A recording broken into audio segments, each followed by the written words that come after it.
So beautiful సెట్తో మీ ముందుకు వచ్చేసానండి. First అయితే నెక్లెస్ చూస్తున్నారు కదా, గ్రాస్ వెయిట్ వచ్చేసి 43 గ్రామ్స్ అండ్ నెట్ వెయిట్ వచ్చేసి 38 గ్రామ్స్ పడుతుంది. కాస్త డీటెయిలింగ్కి వెళ్ళిపోదాం, మీకే అర్థమవుతుంది. సో నెక్లెస్ చూస్తున్నారు కదా, కంప్లీట్ పీకాక్సే. పై నుంచి మనకి పెండెంట్ వరకు అంతా పీకాక్స్ వచ్చేసాయి. ఐ దగ్గర మాత్రం రూబీ స్టోన్స్, మధ్యలో కింద వైపున అలంకరణలో మనకి రూబీ స్టోన్స్ అండ్ సీజెట్స్ కనబడుతున్నాయండి. ఇక్కడ చూస్తున్నారు కదా, పీకాక్స్ ఇచ్చేసి కింద అంతా కూడా అలంకరణ.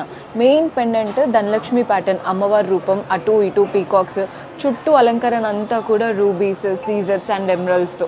డాంగ్లర్స్ కాస్త యూనిక్గా వచ్చాయి. మనం జనరల్గా గ్రీన్ బీట్స్ ఎక్కువగా చూస్తూ ఉంటాం, కానీ ఇందులో చూడండి బ్లూ బీట్స్ లాగా వచ్చేసి పైన అంతా గోల్డెన్ బాల్స్ మువ్వల్లాగా వచ్చాయి. ప్యాటర్న్ చాలా యూనిక్గా ఉంది. అండ్ కొందరికి ఏంటంటే మాకు బీట్స్ బదులు పర్ల్స్ అలా ఒక్కొక్కటి అడుగుతూ ఉంటారు. 100% కస్టమైజ్ చేయించుకోవచ్చు. ఇప్పుడు హారం చూసేద్దాం. సో హారం చూస్తున్నారు కదండి, గ్రాస్ వెయిట్ వచ్చేసి 78 గ్రామ్స్